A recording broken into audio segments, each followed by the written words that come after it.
সত্যি এই বছর আমাদের কৃষ্ণনগরে ঠাকুর মুখ তুলে চেয়েছেন। হ্যাঁ মহারাজ, ধান একেবারে পরিপূর্ণ হয়েছে। তা কবে ধান কাটা হবে পুটির বাবা? ধান তো একেবারে পেকেই এসেছে, সপ্তাহখানেকের মধ্যে ধান কাটতে হবে। বেশ বেশ, তাহলে তো ভালোই হলো। এই মাসের শেষের দিকেই তো নবাব বাহাদুরকে শস্যের খাজনা পাঠানোর কথা। হ্যাঁ মহারাজ, এবারে নবাব বাহাদুর খুশি হবে। ঠিক বলেছ গোপাল।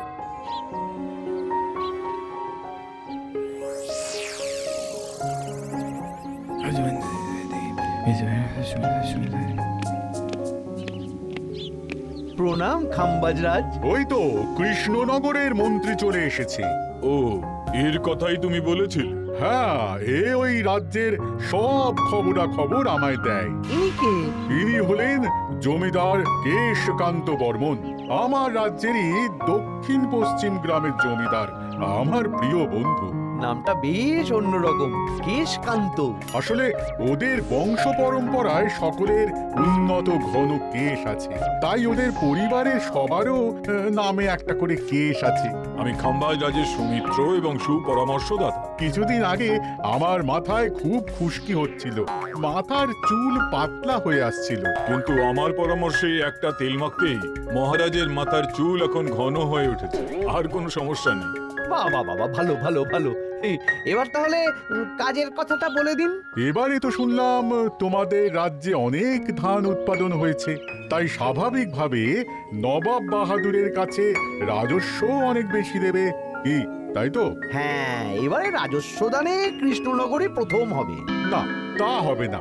নবাবের কাছে অত ধান পৌঁছবে না, এমনকি কৃষ্ণচন্দ্রের কাছেই চাষিরা বেশি ধান রাজস্ব দিতে পারবে না। সেটা কি করে হয়? পাকা ধানে মই দিতে হবে। বললাম না, ও আমার সুপরামর্শদাতা। হ্যাঁ, আমার মন্ত্রীকে বাণিজ্যের কাজে বাইরে পাঠিয়েছি কিছুদিন, তাই কেশকান্ত মাঝে মধ্যেই আমার কাছে আসে, গল্প গুজব করে আর সুপরামর্শ দেয়। কিন্তু আমি কি করব? তুমি রাতের অন্ধকারে চাষিদের ধান জমিতে পাকা ধানে মই দিয়ে দাও, এমন ভাবে কাজটা করবে যাতে কাকপক্ষীতেও টের না পায়। আর তাতে আমার লাভ? প্রত্যেক বছর নবাব রাজস্ব দানে বিজয়ীকে ৩,০০০ মোহর দেয়, আমি তোমাকে তার থেকে ১,০০০ মোহর উপহার দেব। ১,০০০ মোহর? হ্যাঁ হ্যাঁ, যাও যাও যাও, কাজটা শুরু করে দাও। আচ্ছা।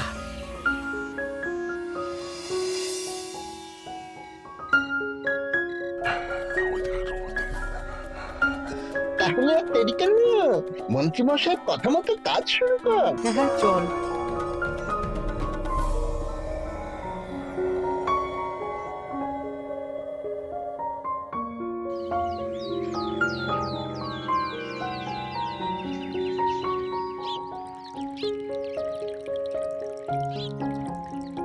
এবারে তো চাষাবাদ বেশ ভালোই হয়েছে। আশা করি নবাব বাহাদুরের কাছ থেকে এবারে আমরাই পুরস্কার পাবো। হ্যাঁ মহারাজ, সারা বাংলায় কৃষ্ণনগরের মতো উৎপাদন এই বছরে কোথাও হয়নি। সর্বনাশ হয়ে গেছে মহারাজ, সর্বনাশ হয়ে গেছে। কি সর্বনাশ হয়েছে গো পুটির বাবা? গতকাল রাতে আমাদের সব জমির পাকা ধানে মই দিয়ে দিয়েছে। সে কি? এবার আমরা কি করব মহারাজ? কাদের কাদের জমিতে হয়েছে এসব? যেই জমিতে তাকাবেন সেই জমিতেই এই কাণ্ড, ধান ঝরে সব মাটিতে পড়ে আছে। এবার আমরা কি করব? হায় হায় হায়, এবার আমাদের রাজ্যের কি হবে? নবাব বাহাদুরকে তো জবাব দিতে পারবো না। বড় বিপদ হয়ে গেল, রাজ্যে গ্রহের প্রকোপ নেমে এলো। আর কদিন পরেই আমার টেকে আসবে ১,০০০ মোহর। ঠিক আছে, তোমরা সবাই এখন বাড়ি যাও। না, আমার মন মেজাজ ভালো নেই।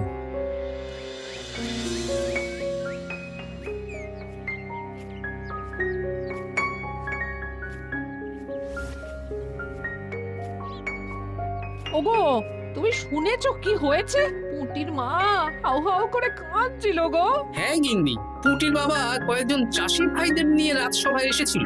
শুনলাম রাতারাতি কে বা কারা চাষ জমিতে পাকা ধানে মই দিয়েছে। কত বড় সর্বনাশ হয়ে গেল বলো, কি হবে গো? কি যে হবে ভগবান জানে। বলি তুমি পারলে না পুটিদের একটু সাহায্য করো। হ্যাঁ, আমি মনে মনে ভেবেই রেখেছি বুঝলে, এবার বেতন পেলে পুটিদের বাড়িতে মাসো ভাড়ার জিনিসপত্র দিয়ে আসবো। নবাব বাহাদুরের কাছে মহারাজ খাজনা কিভাবে দেবেন? সেটাই তো বুঝতে পারছি না। আপনি এত চিন্তা করবেন না। রাজবাড়ির ভাড়ার থেকে আপাতত কিছু বস্তা ধান পাঠানোর ব্যবস্থা করুন। তারপর নবাব বাহাদুরের কাছে গিয়ে বলবেন, আস্তে আস্তে সব দিয়ে দেবেন মহারাজ। তাই করতে হবে, তাছাড়া তো আর অন্য কোনো উপায় দেখতে পাচ্ছি না। কিন্তু এবারে আর আমাদের মান রক্ষা হবে না। দেখি 2-1 দিনের মধ্যেই যতটা সম্ভব ভাড়া থেকে ধান পাঠানোর ব্যবস্থা করব।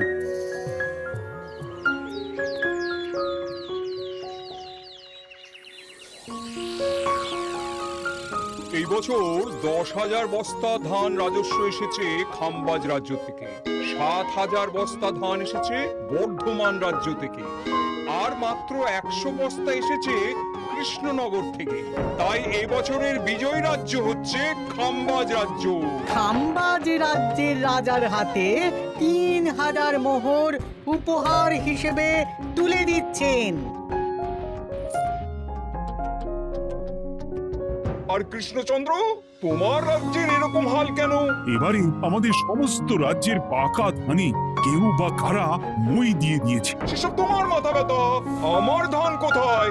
100 বস্তা ধান রাজস্ব, কম করে 800 বস্তা ধান রাজস্ব দেওয়ার কথা, কিন্তু তুমি তোমার কথার খেলাপ করেছো। এই বছর আমি নিরুপায় জাহাপানা। আমিও নিরুপায়। হয় তুমি আগামী 1 সপ্তাহের মধ্যে আমাকে 5,000 মোহর দেবে, নইলে কৃষ্ণনগরের সিংহাসন থেকে সরে যাবে। এত বড় শাস্তি দেবেন না নবাব বাহাদুর। আপনি অন্তত মাস 6 সময় দিন, আবার ধান চাষ করিয়ে আপনাকে প্রাপ্য ধান দেওয়া হবে। বেশি কথা বলছো কৃষ্ণচন্দ্র, তুমি 5,000 নয় 6,000 মোহর 1 সপ্তাহের মধ্যে দেবে। বেটা গোপাল বেশি পাকা, অত কথা বলতে কে বলেছিল? গোপাল, এটা তুমি কি করলে? হায় হায় হায়! সর্বনাশের সময় যখন ঘনিয়ে আসে, তখন বিপদের ওপর বিপদ এভাবেই আসে। আমার পাওনা। আরে এখন না, তোমাকে পাঠিয়ে দেব। ওই দেখুন, খাম্বাজ রাজের সাথে কথা বলছে। এখন বেশি কথা বললে কৃষ্ণচন্দ্র আর গোপাল সন্দেহ করবে। চলুন তো দেখি ওখানে গিয়ে কি কথা বলছে। কি কথা বলছো মন্ত্রী? মন্ত্রী আমায় বিজয় অভিনন্দন জানাচ্ছিল। বিজয় অভিনন্দন তো উপহার পাওয়ার সময় জানাতে পারতেন মন্ত্রী মশাই। যাই হোক, আপনাকে তো ঠিক চিনতে পারছি না। আমার নাম কেশকান্ত, আমি খাম্বাজ রাজ্যের দক্ষিণ পশ্চিম গ্রামের জমিদার। কেশকান্ত আমার বিশেষ বন্ধু। আপনার কেশ নিয়ে বেশ ভাব দেখছি। হ্যাঁ, ওই কদিন আগে তো খাম্বাজ রাজের মাথার চুল পাতলা হয়ে আসছিল, খুশকি হচ্ছিল আর কি। তো ওনার পরামর্শে একটা তেল মেখেই তো খাম্বাজ রাজের আবার ঘন কালো চুল ফিরে এসেছে। কেশকান্ত জমিদার হতে পারে, কিন্তু ওর অর্থনৈতিক অবস্থা তাবর রাজাদের থেকে অনেক ভালো। কয়েক হাজার বিঘা জমির মালিকও, তার সাথে চুলের তেলের ব্যবসা করেও হাজার হাজার মোহর রোজগার করে। এই, এখন চুল নিয়ে চুলোচুলি না করে চল কৃষ্ণনগরে ফিরি। এমনিতেই মন মেজাজ খারাপ, 1 সপ্তাহের মধ্যে আবার 6,000 মোহর জোগাড় করতে হবে। হ্যাঁ, চলুন চলুন।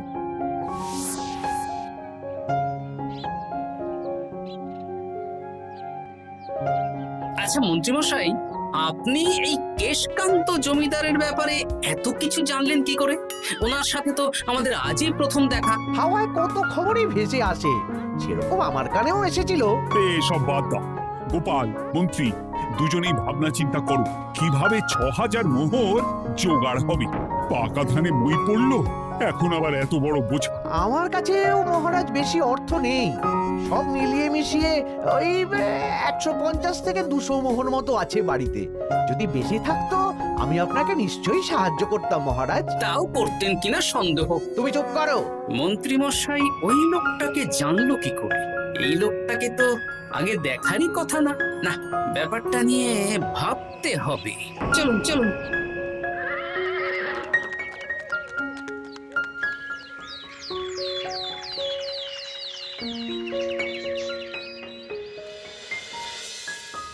বুঝলে গিন্নি, 1 সপ্তাহের মধ্যে মহারাজকে 6000 মোহর জোগাড় করতেই হবে, নইলে সিংহাসন ছাড়তে হবে।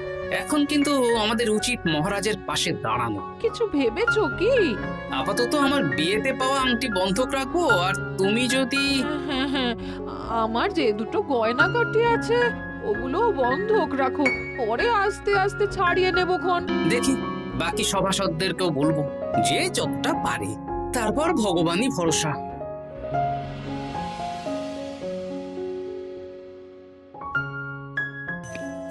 আপনি এত চিন্তা করবেন না মহারাজ। চিন্তা না করে কি আর কোনো উপায় আছে? সিন্ধুকে যা আছে তা দিয়ে 3000 মোহর হয়ে যাবে, কিন্তু তারপর আর কি করব? এবার কি নিরুপায় হয়ে জায়গা জমি বিক্রি করতে হবে? কিছু একটা করতেই হবে। আপনি গোপালকে একবার বলে দেখুন, প্রত্যেকবার যখনই বিপদে পড়েছেন তখন গোপালই আপনাকে বাঁচিয়েছে।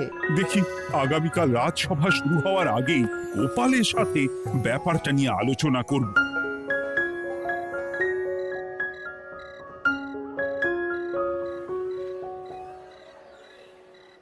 এই যে শেখরা, কি করছো? এই তো, বলুন। শোনো, আমার গিন্নির জন্য একটা হীরের হার বানাতে হবে, ওই 1000 মোহরের মধ্যে। 1000 মোহরে তো হীরের নাক, কান, গলা, হাত, পা সব গয়না, এই সব গয়না হয়ে যাবে মন্ত্রীমশাই। তাহলে বানাও, এই নাও 1000 মোহর। ওরে বাবা, মন্ত্রী মশাই, 1000 মোহর! এই মন্দার বাজারে এত মোহর কোথায় পেলেন? গতকালই তো বললেন আপনার কাছে 150 থেকে 200টা আছে। সে যেখান থেকেই পাই, তাতে তোমার কি? না, আমার কিছু না। শেখরা, আমি কয়েকটা গয়না বন্ধক রাখবো। দেখি কি আছে। এই সব মিলিয়ে এতে আমি 15 মোহর দিতে পারবো। বেশ, তাই দাও। আমি ধীরে ধীরে শোধ করে গয়নাগুলো ছাড়িয়ে নেব। হ্যাঁ, মন্ত্রীর ব্যবহারগুলো বেশ সন্দেহজনক লাগছে। দেখি, গুপ্তচরকে কাজে লাগাতে হবে, মন্ত্রীর পিছনে ছায়ার মতো লেলিয়ে দিতে হবে।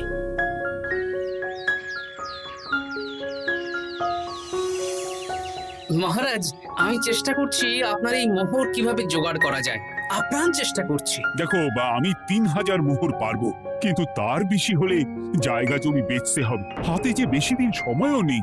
আচ্ছা মহারাজ, দেখছি। তবে মন্ত্রীমশাই চাইলেই আপনাকে 1000 মোহর দিয়ে সাহায্য করতে পারতেন, কিন্তু উনি তা না দিয়ে ওনার গিন্নির গয়না বানাচ্ছেন, হীরের গয়না। কি মন্ত্রী তো কালকেই বলল ওর কাছে 150 থেকে 200 মোহর আছে মাত্র, 1000 মোহর কোথা থেকে পেল? সে উনিই জানেন, তবে তার খবর খুব তাড়াতাড়ি আশা করি পেয়ে যাব মহারাজ।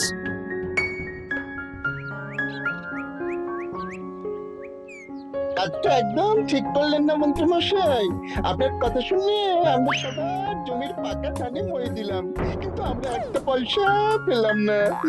আপনি যে এই কাজ করার জন্য খাম্বাজ রাজার কাছ থেকে ওই 1000 মোহর উপহার পেলেন, সেটা দিয়ে গিন্নির গয়না বানাতে দিলেন, কিন্তু আমাদের বেলায় লবডঙ্কা। আরে তোদেরকেও দেবো, একটু সবুর কর, আগে গিন্নির মাথাটা ঠান্ডা করি। না না, আমাদের এক্ষুনি চাই। আরে এক্ষুনি কি করে দেবো, আমার হাত খালি। আচ্ছা আচ্ছা, ঠিক আছে, এই নে 2 মোহর ধর, 2 ভাই ভাগ করে নি, পরে আরো দেবো। এটা কিন্তু ঠিক না। এসব আলোচনা খোলামেলা জায়গায় করা উচিত না। উফ, পরে তোদের সাথে কথা বলবো, এখন যেতে দে, বাজার করব, তারপর আবার রাজসভা আছে।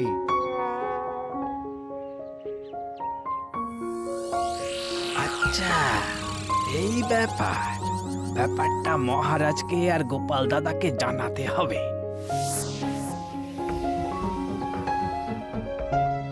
গোপাল দাদা, মহারাজ আসল খবর পেয়ে গেছি। কি খবর? আমি একটু আগে শুনলাম। কাজটা একদম ঠিক করলেন না মন্ত্রীমশাই। আপনার কথা শুনে আমরা সবার জমির পাকা ধানে মই দিলাম, কিন্তু আমরা একটা পয়সা পেলাম না। আরে তোদেরকেও দেবো, একটু সবুর কর। মন্ত্রী, আমি না তোমাকে মেরেই ফেলব। মহারাজ, মন্ত্রী মশাই এখানে গৌণ, উনি অর্থের লোভে এসব করেছেন, আর ওনাকে দিয়ে করিয়েছেন খাম্বাজ রাজ। হ্যাঁ, যাতে এবারে বিজয়ী হতে পারেন। তাই আপনি এই খবর 5 কান করবেন না মহারাজ। আমি খাম্বাজ রাজ আর ওই কেশকান্তর কাছ থেকে ক্ষতিপূরণ ঠিক আদায় করে আনবো। কিন্তু কিভাবে? শুনুন তাহলে।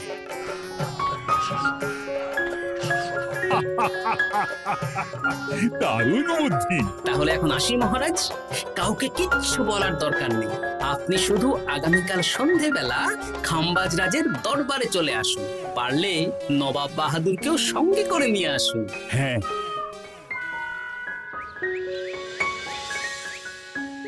প্রণাম খাম্বাজ রাজ, কে আপনি?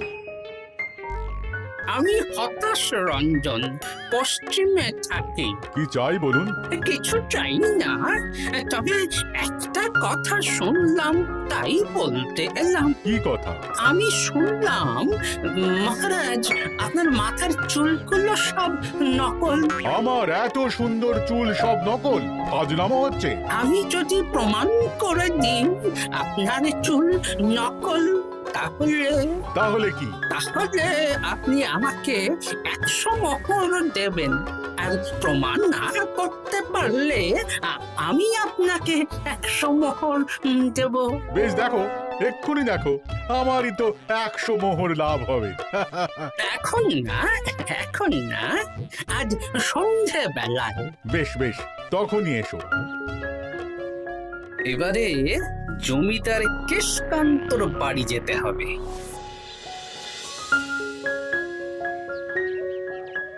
জমিদার মশাই বাড়ি আছেন? কে মশাই আপনি? আমি হতাশ রঞ্জন, পশ্চিমে থাকি। আমি বিশাল ক্ষমতাশালী লোক। কিসের ক্ষমতা? আমি রাজরাজাদের মারধর করি, চুল ধরে টানি, শাস্তি দিই। এসব কি উল্টোপাল্টা বলছেন? খাম্বাজ রাজ আপনার বন্ধু না? হ্যাঁ, প্রিয় বন্ধু। ওনাকেও আমি আপনার সামনে চুল ধরে টানবো, কিন্তু উনি কিচ্ছু করতে পারবেন না। উনি আপনাকে শুলে চড়াবেন। কিছুই করতে পারবেন না, বললাম না আমি বিশাল ক্ষমতাশালী লোক। বিশ্বাস হচ্ছে না তো? তাহলে বাজি ধরুন, 10,000 মোহরের বাজি। 10,000 মোহরের বাজি? হ্যাঁ, আজ আমি খাম্বাজ রাজের রাজবাড়ি যাব, আর আমার শক্তি প্রদর্শন করব। ওনার চুল ধরে টানা হেঁচড়া করব, ওনাকে আহত করব, কিন্তু উনি আমাকে কিছুই করতে পারবেন না। বেশ রাজি, বাজি 10,100 মোহর দিতে পারবেন তো? হ্যাঁ, আমি বাজি হারলে আপনাকে দেব 10,100 মোহর। দরকার হলে ওই কাগজে কলমে লিখিত পরিত করে নিন। বেশ, তাহলে তাই হোক। কিন্তু হ্যাঁ, একটা কথা, আমি শক্তি প্রদর্শন করার আগে থেকে প্রক্রিয়া চলাকালীন সময় পর্যন্ত আপনি খাম্বাজ রাজের সাথে কোনো কথা বলতে পারবেন না। বেশ বেশ।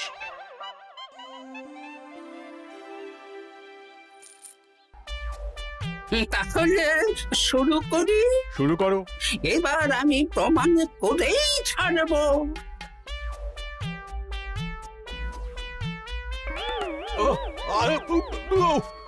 লাগছে লাগছে, বাবারে, লাগছে এই সে। লাগছে, এ তো সত্যি সত্যি চুল ধরে টানছে।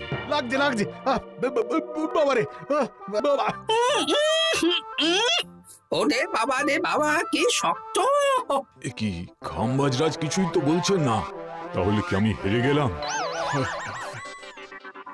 না না খাম্বাজ রাজ, আমার ধারণা ভুল, যা শুনেছি তাও ভুল। এবার বিশ্বাস হলো তো? দাও দাও, এবারে 100 মোহর দাও। দিন কেশকান্ত মশাই, আমাকে 10,100 মোহর দিন। এ কি, ও তোমাকে 10,100 মোহর কেন দেবে? ওনার সাথেও তো বাজি ধরেছিলাম। কি বাজি? আপনার এখান থেকে বেরিয়ে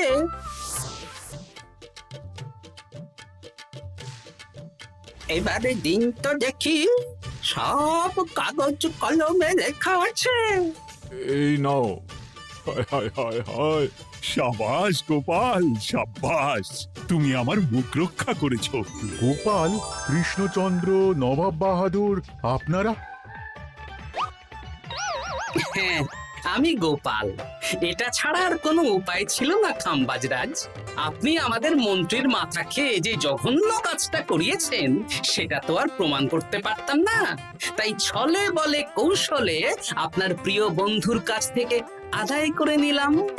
হ্যাঁ নয়, হ্যাঁ।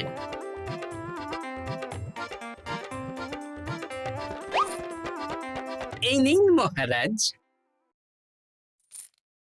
এতে কত মোহর আছে? 10,100 মোহর।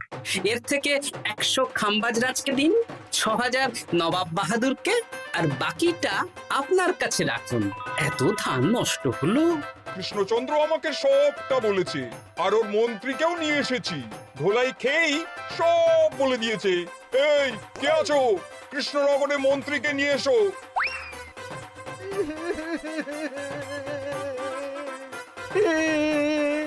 মার খেয়ে আমি সব বলে দিয়েছি খাম্বাজরাজ। উদ্ধার করে তো জাহাপানা, আমাকে ক্ষমা করে দিন। এর কোনো ক্ষমা নেই। তোমাকে আমি কারাগারে বন্দি করব। হায় হায় হায়, সামান্য টাকার লোভ করতে গিয়ে পুরো মাঠে মারা গেলাম।